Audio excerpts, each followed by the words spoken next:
بسم الله الرحمن الرحيم اللهم صل على محمد وآل محمد وعجل فرجهم.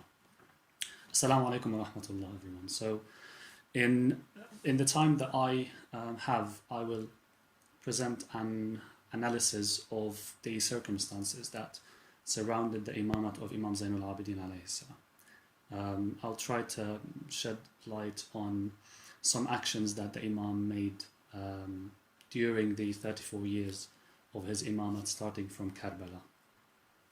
So that, of course, we may know him alayhi salam more, because knowing him is obviously an obligation upon us. And secondly, to do him a bit of justice, because unfortunately he was done a lot of injustice in books of history, as I'll mention in a minute. So Sajad alayhi salam, Imam Sajad in Karbala, he was 23, 24 years old, depending on the narrations, and it is known that he was ill in Karbala. We also know that when they left Medina, he was not ill. He got ill shortly before the arrival to Karbala, and after the events of Karbala, he soon recovered.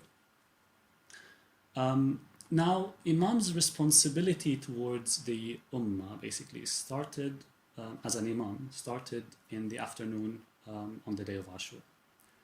So that time he became the leader, he became the Imam, he became the Wali. But if we analyze, what situation Imam Sajad alayhi salam received this responsibility, he had no supporters, no companions, not even soldiers or anyone who can defend him, at least.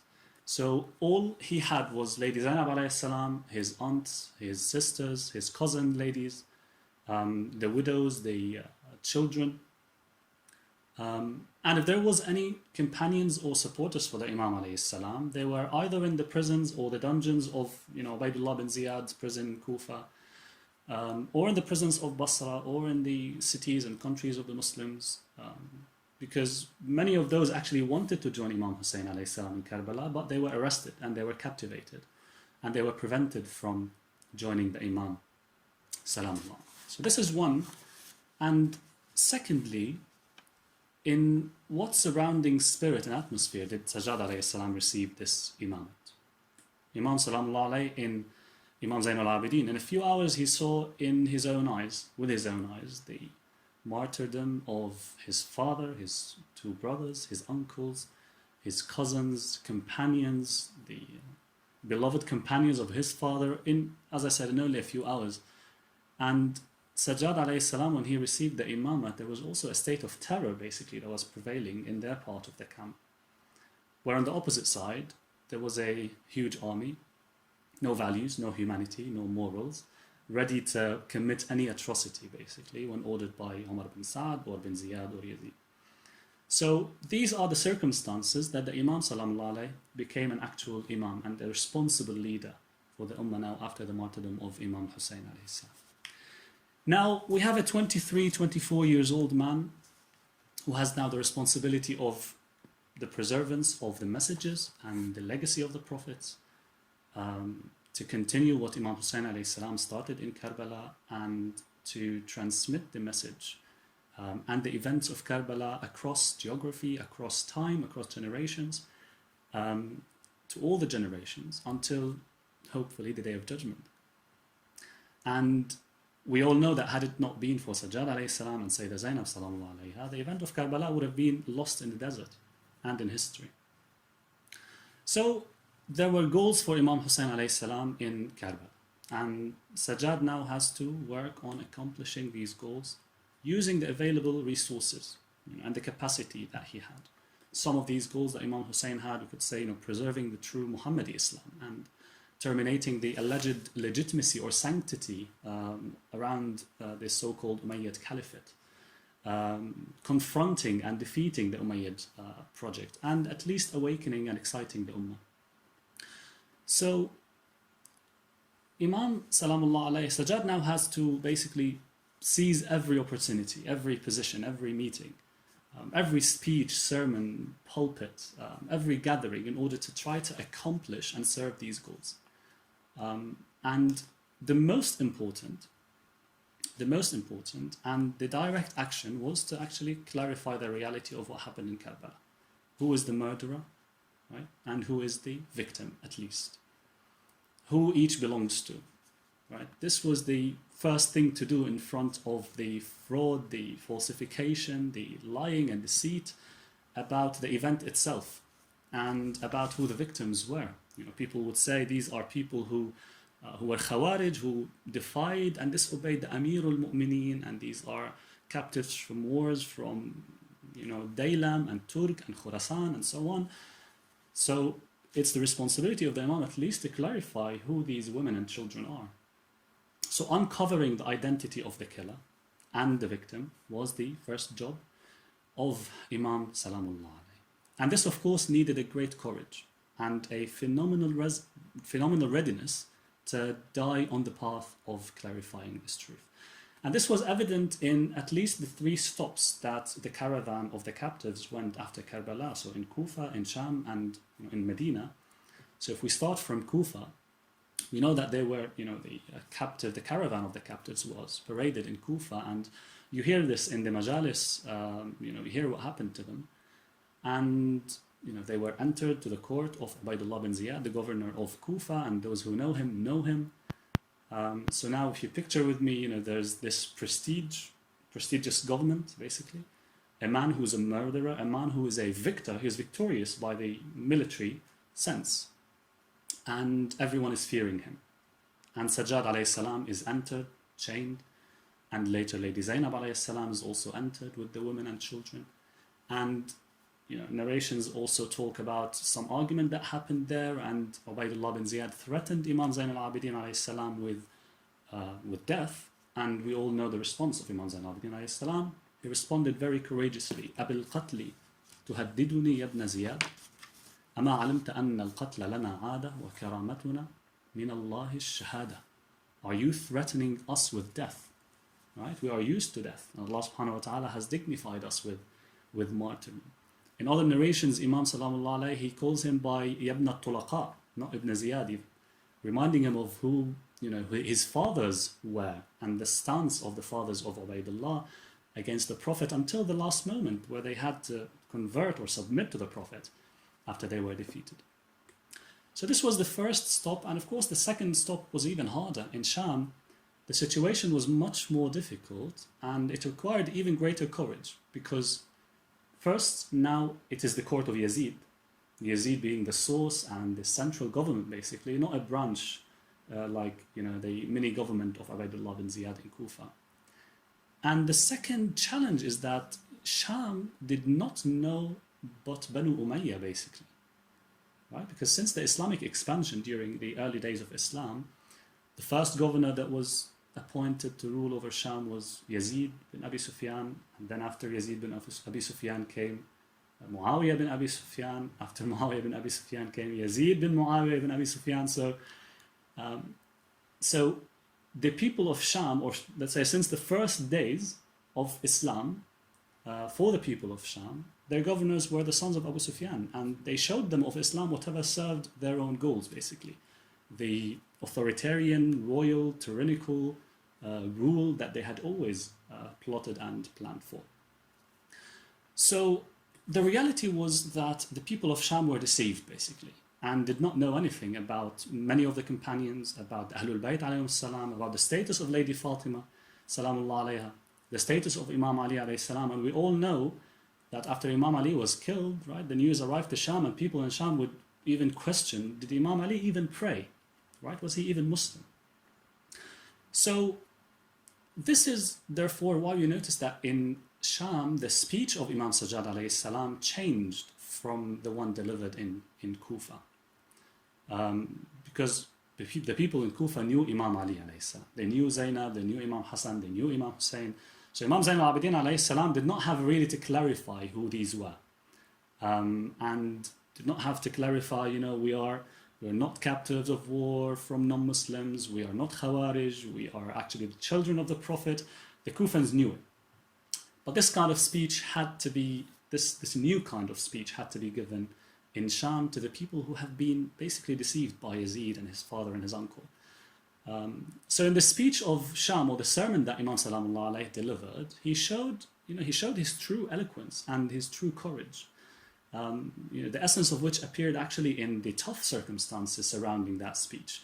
Unlike, it's different from someone who is simply sitting at home at peace, composing a, powerful sermon, with all, there's no pressure basically. No, Imam Salamullah Alayhi was speaking while there is, at any moment he could be attacked or he could be killed.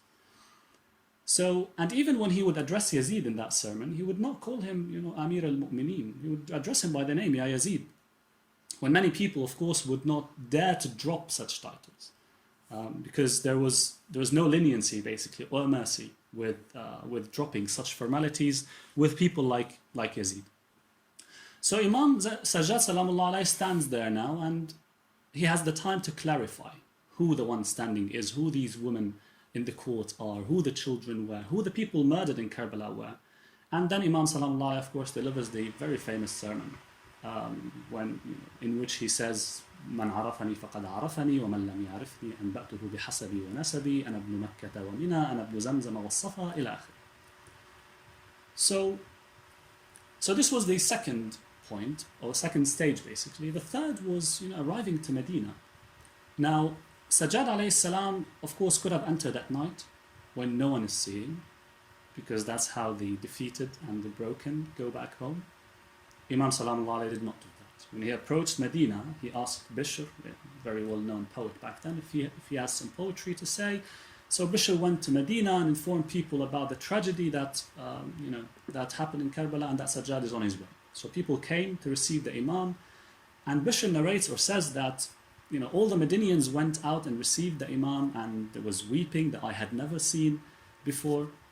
So Imam Salamullah Alayhi came, saw people shedding tears, people cried, he sat on a chair, he asked the people to calm down, and he delivered a speech. Now, we noticed that in Medina, Imam Salamullah Alayhi was preparing for a next step, basically, a step of showing sadness, creating a touching atmosphere, basically, over Imam Hussain alayhi salam, in the face of the murderers. Or what we call it, showing the mazlumiyah, basically. Exposing the oppressors and clarifying the truth. So the conclusion of this introduction, a little bit long introduction, is to say that within a few weeks after Karbala, Imam Sajjad Salamullah Alayhi showed the character of a young man who had great wisdom, basically, great endurance, courage for righteousness and for clarifying the truth. So the image of the ill Imam or the sick Imam is absolutely incorrect, basically, and is unjust description. And unfortunately, we see a lot of Shias today calling Imam Zayn-ul Abidin the sick Imam. Right? And this is very unfortunate, actually. Standing in front of tyrants like Imam Sajjad did actually required a huge strength and ability. And unfortunately, also people sometimes question whether Imam Zayn-ul Abidin alayhi salam did jihad. They say, yeah, he was a worshipper, he was pious, knowledgeable, but he did not do jihad, right? While Imam for 34 years, after Karbala, he exercised actually, great jihad. And this was also evident, as I will mention, of course, and this was evident in the speeches that we mentioned, or these circumstances. We have a hadith that says, أفضل الجهاد كلمة حق عند سلطان جائر, right? The best jihad is when you say a word of truth, عند, right? When you can be reached by the tyrant, when you are present at, in front of the tyrant. So this is أفضل الجهاد, the best type of jihad. Anyway, the next point I want to talk about is now this stage in Medina. Now, after arriving to Medina, naturally the first priority that Imam had for a few weeks was how to deal with basically the scars of the families, right? We had people who lost family members in the Battle of Karbala. There were widows, orphans, who were still under shock, basically.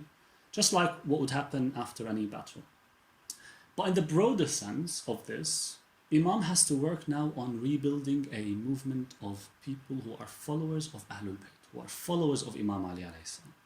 So in other words, he has to commence the reformation of followers of his father and grandfather, or if you want to say Shia, basically.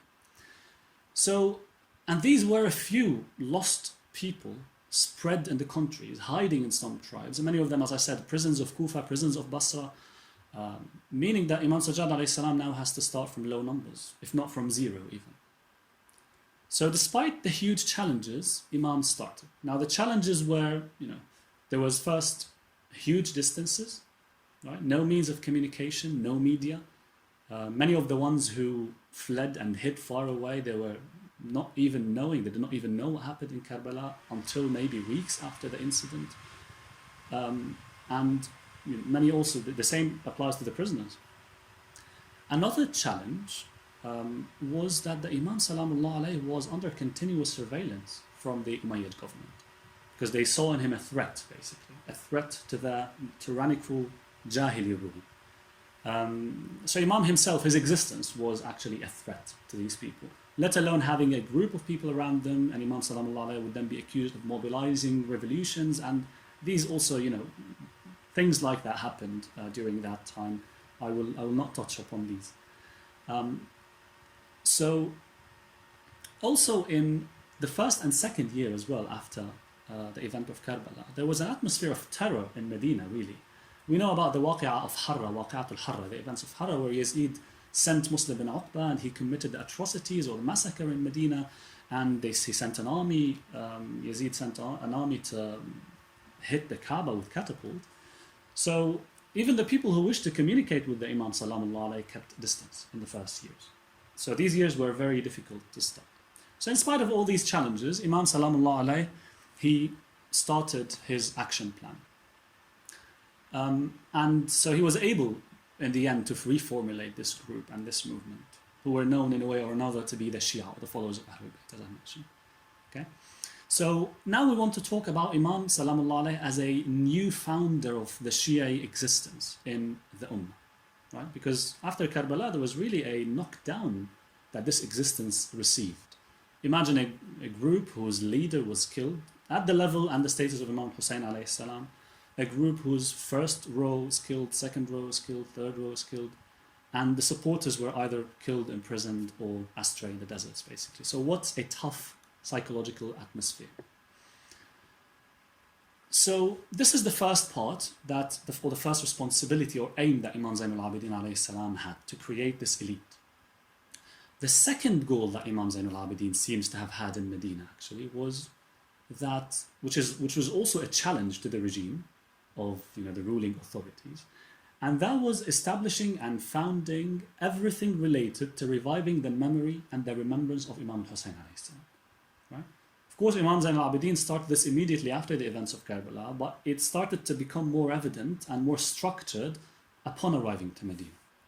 How can he keep this issue alive in the minds of people? How can he preserve the goals of Imam Hussain? And keeping the memory alive is actually working on preserving the goals of Imam Hussain. So how to keep these goals alive during the Umayyad rule and even after the Umayyad rule? Because the Umayyads, from day one after Karbala, they wanted that the events of Karbala be forgotten completely and wiped off from the memories of the Muslims. First, because it shamed them, right? It shamed them. And second, because it consistently and continuously became something that would remind people and awaken the consciousness of people and make them feel accountable, basically, for carrying and working towards the same goals, right? And this was one of the reasons, or one of the points that Abbasids actually took advantage of to overthrow the Umayyads. So the battle now and the challenge was how, shall the events of Karbala basically be wiped off the memory of Islam and the Muslims, or shall it remain alive? And this was a great battle indeed, right? And Imam Salamullah alayhi started taking a number of steps, and I'll mention maybe 5 of these steps, how to keep that memory alive. So first, crying over Imam Hussain alayhi salam. So Imam Sajad, he used to cry over Imam Hussain alayhi salam for the 34 years, never stopped. Now, of course, when people see a normal person crying, sitting on a bench, sitting in the mosque, sitting by a wall, in a house, they would naturally want to check on him, make sure that he's okay, they'd show compassion. So the crying of any people in any gathering would raise questions and would raise attention. Let alone if that crying person was someone like Imam Zayn-ul Abidin alayhi salam, especially after some time, and he became very well known actually amongst the Muslims, very famous, because of his knowledge, piety, greatness, and his activity, basically. So the people would then see Imam crying, they'd wonder why he's crying, and Imam would explain. Right? And it is said that Imam Salamullah alayhi, he never received food without actually crying or shedding tears over that food for Imam Hussain. So Imam Sajjad alayhi salam was the first to start this phenomenon.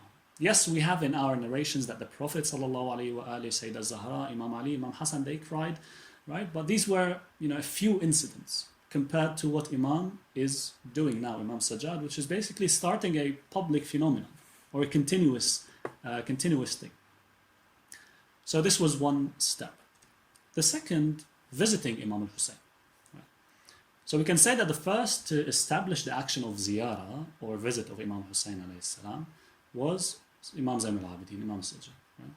He would visit Karbala, he would invite people to visit Karbala. Of course, there's a discussion now whether, the caravan after leaving Karbala, did they go to Sham and then Karbala again and then Medina, or did they go to Sham and then Medina directly and then later they went to Karbala?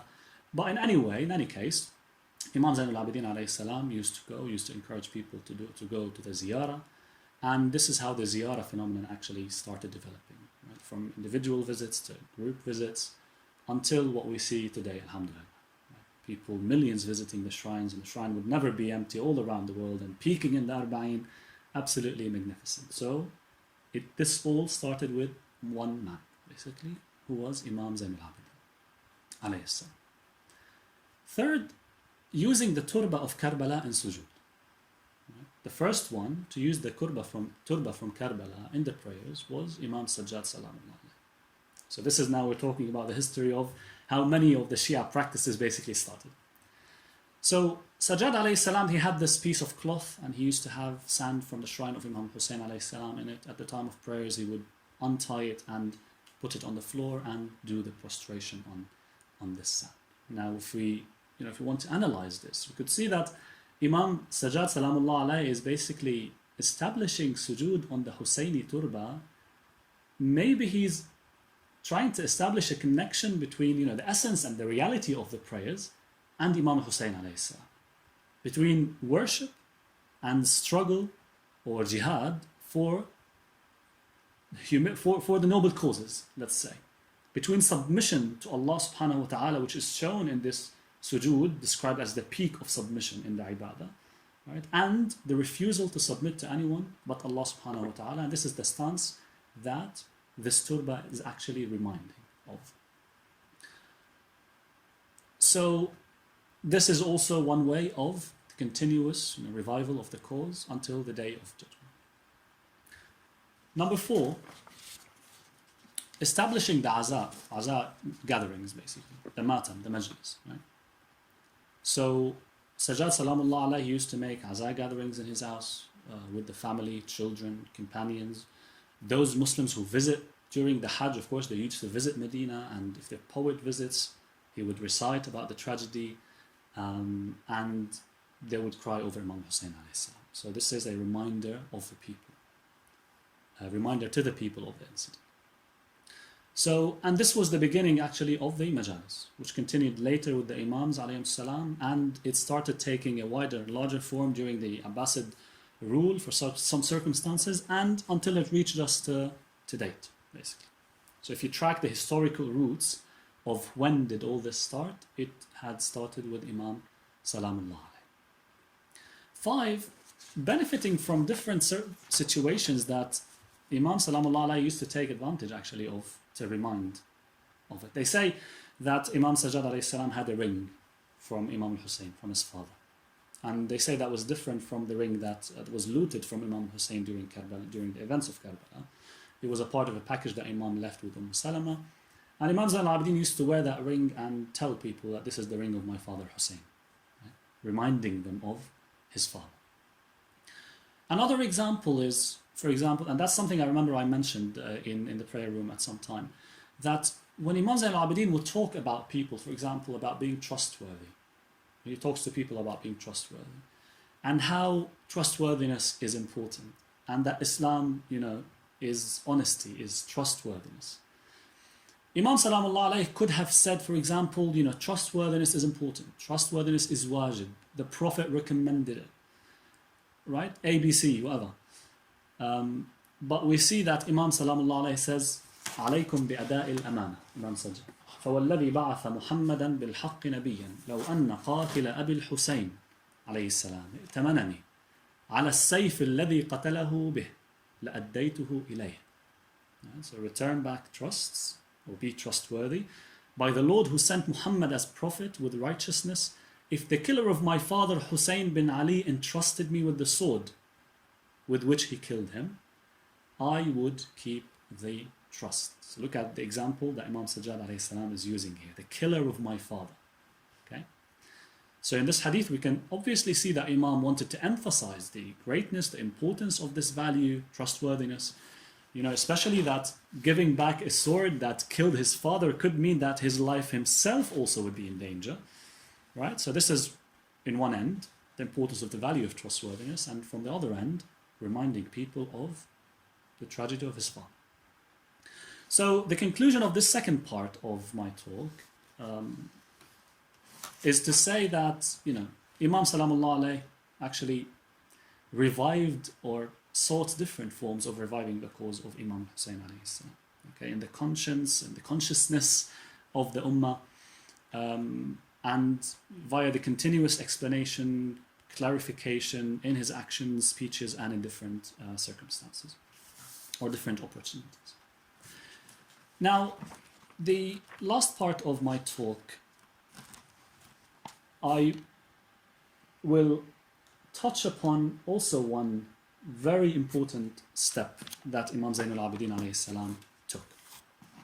So we know that from one end, Imam had to work on building an elite, right? Or Shia, basically, and form, well, a new, let's say, a new elite of Shia supporters for Imam, a new existence of the Shia.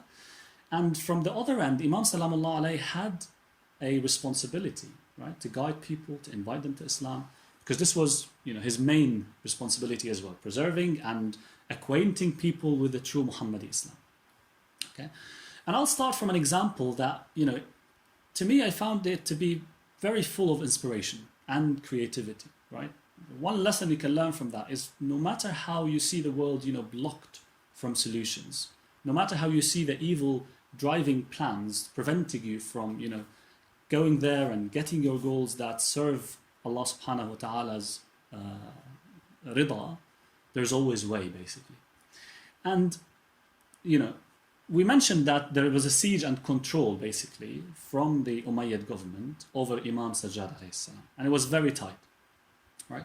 So it was not easy or accessible to Imam alayhi salam to go and teach people openly and appropriately, except his activities in the mosque in Medina.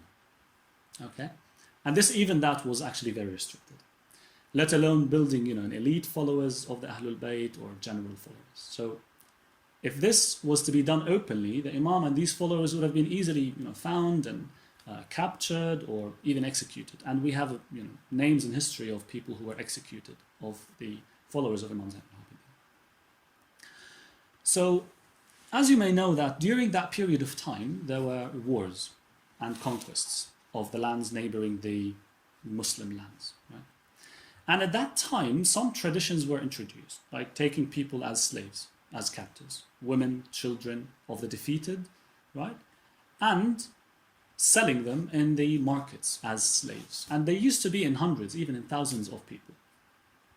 So people would buy these slaves. Now, most of them were Ajam, were not Arab, basically, and coming from really far areas, further from, like, very far from Medina. Persia, Azerbaijan, India, you know, these places even. So wherever an army would go and conquest, you know, wherever they reached, they would come back and bringing back slaves and would sell them in slavery markets. Now, these slaves used to suffer a lot of discrimination, of course.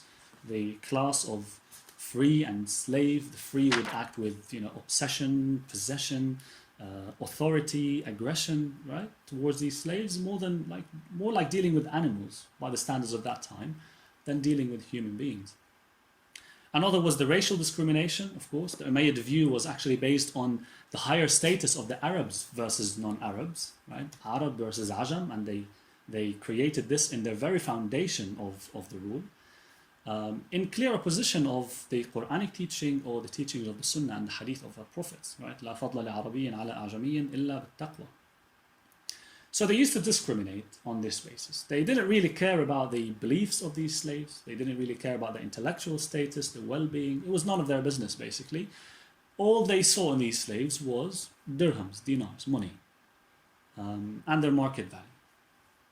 And it was normal back then that one can buy as many slaves as they wanted. Okay? And this was not seen as fishy or suspicious. And this is where the creativity of Imam Zayn-ul Abidin alayhi salam came in place. So he used to buy these men and women slaves and have them in his house or houses. And so Imam had a program to work on, basically. First, presenting to them the Islam. After all, these people are coming from far places, and the first impression they got about Islam was the Islam of Banu Umayyah, right? This Islam of captivity, this Islam of racism, while the Imam now wants to present to them the Islam of Muhammad bin Abdullah. Second, nurturing and teaching them, educating them, disciplining them, right? Purifying them. Imagine someone who's living in the house of the Imam, for example, for a month, couple of months, 6 months, maybe a year, hearing and listening to the Imam's teachings. Okay? So Imam Salamullah alayhi would teach them, teach them the Quran, would teach them the Hadith, would educate them, not just with words saying, the Prophet said, the Quran said, Allah said, but no, with actual conduct, was the presentation of an exemplary role model. Imam Salamullah alayhi was in fact a walking, makarim al-akhlaq. And the way he used to deal with them, it seems to be that he used to deal with them as a father, basically, not as, he would call them, for example, "O son, O daughter," not "O slave." Okay? So in that day, in that day of time, who would really do this? So these people would see in front of their eyes the conduct of a man with piety, even though he had money, Imam Salamullah alayhi. They used to see his worship, his supplication embodied in one person in front of them. So here, the ruling authorities were not attentive to all this, basically. And as I said, they saw slaves as money and economy. But Imam Salamullah alayhi saw them as human beings and an opportunity to invite them to Allah subhanahu wa ta'ala and to transform them. I'll tell you where the achievement was, or where the creativity was. Now, Imam Salamullah alayhi, when he would judge that this slave, boy, girl, man, woman, has now reached the maturity in education, in conduct, in discipline, in spirituality, and that now they are ready to graduate, right? Imam Salamullah alayhi would wait for the first non-suspicious opportunity, right? With very natural causes, so that he may not draw attention, basically, that he is working on some kind of a program. Okay? And he would set them free. They would stay in Medina, some of them would return home to their families, and there are narrations that say that Imam would give them money so that they arrive, safe and sound to their home until they reach their destination. So it is also said, for example, that Imam Salamullah alayhi would free his slaves for simple reasons, as some slave comes and gives them good news. Imam would say, "Idhab anta hurrun li wajhillah." A slave would cook some really delicious recipe. Imam would say, "Idhab anta hurrun li wajhillah." Of course, the time for setting them free was not decided by the good news, or by the tasty recipe, or by these little excuses. But it was from Imam's understanding that this slave, this person, is now mature, is now ready, and is now trained and ready to move on and graduate. So even though that Banu Umayyah were forcing very tight seizure surveillance, right, and they were really pressuring and threatening to the extent that many people would frequently visit the Imam, many of them would be arrested, would be imprisoned, right? But with this slavery issue, there was some kind of a personal freedom that was allowed back then. Some historical resources, brothers and sisters, say that Imam Salamullah alayhi, within 34 years, he set free thousands, okay? There are some numbers that say tens of thousands of male and female slaves, right? Some would stay for months, a few months, but the maximum was a year, basically. So what does this mean? It means that Imam Salamullah alayhi, in 34 years, he was able to graduate thousands or tens of thousands of elite, of scholars, of lovers, of supporters, basically, from all around the Islamic world. And then They would go back their homes, and probably this is why we could understand maybe that Imam Sajjad alayhi salam started to be famous in the Muslim world. Right? So these people were basically messengers of Imam Zayn-ul Abidin, messengers spreading the story of Karbala. These people lived with Imam Zayn-ul Abidin, lived around him, say, seeing him crying for Imam Hussain, seeing him doing all these practices, seeing his piety, his knowledge, right, his devotion, and they would be scattered around the world to spread the word, basically. So these people were technically the first speakers of the tragedy of Imam Hussain, or the tellers of the tragedy of Imam Hussain around the world. Okay, and this is where I'm saying, it was a creative step by Imam Zayn al-Abidin alayhi salam. I'll mention now, finish inshallah, with some stories that we can also learn that education is not only telling words, basically. It is the conduct, right? It is being a role model for people.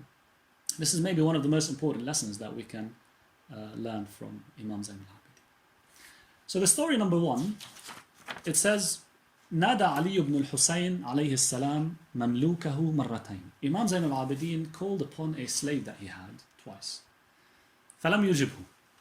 The slave would not respond. ثم أجابه في الثالث. And then he responded after the third time. فقال له الإمام يا بني. يا بني. Imam said, "Oh son." Okay.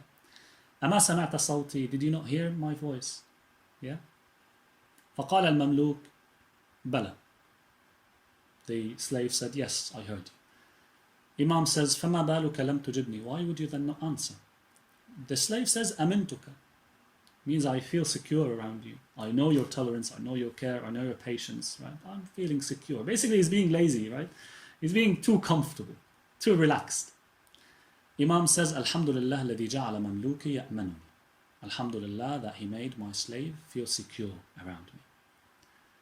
Another story, it says that عن عبد الرزاق قال جعل جارية لعلي بن الحسين تسكب عليه الماء يتهيأ للصلاة. So Imam, he had a woman slave. She was pouring water in his hands before he starts praying. And that container of water, the kettle, fell down on his head. فسقط الإبريق من يد الجارية على وجهه فشقه. فرفع علي بن الحسين رأسه إليها. Imam looked up to her, and the woman said, إن الله عز وجل يقول. She said that Allah says, وَالْكَاظِمِينَ الْغَيْظِ. So she recalled a verse from the Quran that says, and those who restrain their anger or their wrath. Imam responds, قَدْ كَظَمْتُ غَيْظِ. I restrain my anger. And she continued. She said, وَالْعَافِينَ عَنِ النَّاسِ. She continued the verse. She said, the ones who pardon people, forgive people. Imam says, قَدْ عَفَى اللَّهُ عَنْكِ. May Allah forgive you. And then she went further. She said, وَاللَّهُ يُحِبُّ الْمُحْسِنِينَ. And Imam now says, اذهبي أنت حرة لوجه الله. Go, you are free for the sake of Allah. Right? So this was a conversation. Now, if we look at this, right, it looks like it was basically something that shows Imam Zayn al-Abidin alayhi salam, not only did he or did his students learn Quran, right? Not only did they memorize Quran, they also learn how to use verses in the Quran situationally. Okay, situational learning of Quran. So if we look at this story, to me it is obvious that Imam Salamullah alayhi, right, examined that lady, and she passed that exam, basically. And it was time for her to graduate. And her gift was that she is set free. Right? Now these people, when they leave the house of the Imam and head home, what kind of love and passion to the Imam would be left in their hearts? The last story I'll mention, which shows that Imam Salamullah alayhi, he had some slaves to whom he would receive, or about whom he would receive great offers actually to sell. Okay, to sell them. They say, sometimes there would be a slave that was, for example, very presentable, very intelligent, very respectful, very eloquent, educated. So people would want to have such a slave, basically. So Imam had a slave by the name of Matraf. And they say that someone offered the Imam 1,000 dinar, actually maybe the cousin of the Imam, 1,000 dinar, right, for him. And it seems to be some amount of money that is much, actually. But the Imam refused. And after that, after some time, Imam set him free for the sake of Allah subhanahu wa ta'ala. Right? Because obviously Imam alayhi salam was not interested in this slave market, right, idea. But he had established a school that actually works in graduating people once they are ready, and so they would be set free. So this is what I wanted to mention as a way to say that Imam Salamullah alayhi, this was one way that he was able to spread the message around the world, or spread the message in, to the larger territories or to the furthest territories possible. We know the story of the Umayyad Caliph. Was it Hisham bin Abdul Malik maybe? When he went to Hajj and he wanted to approach the Black Stone, and he gave up eventually because of the crowd, and people didn't know him or didn't pay attention to him. And then Imam Zayn-ul Abidin alayhi salam arrives and people split giving him way. Right? Now people coming to Hajj from different places around the world, they knew Imam Zayn-ul Abidin. Right? They knew who he was. And therefore they knew the respect that actually he deserved. So we ask Allah subhanahu wa ta'ala, of course, Imam Salamullah alayhi, there was other actions which he took facing the Umayyad government ideologically, because as we know, one of the reasons that Imam Salamullah alayhi, Imam Hussain stood up was because of this, corruption in theology, corruption in practice that they introduced to the Islamic rule. Imam Zayn-ul Abidin alayhi salam also had action plans to stand against these. I will not talk about them, of course, for the shortage of time that I had.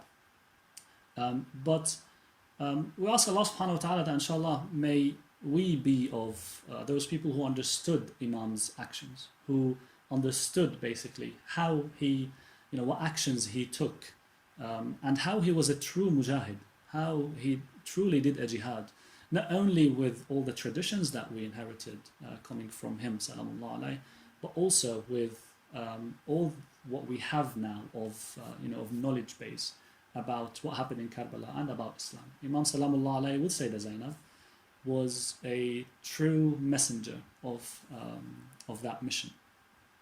Not only Zainab Salamullah alayhi, because we see a lot of people talking about Zainab as being the only person who was, who took that stance. And I heard that from many people saying, we think only Zainab actually was like that. And Imam Zayn al-Abidin, not really, did he really have any role in there?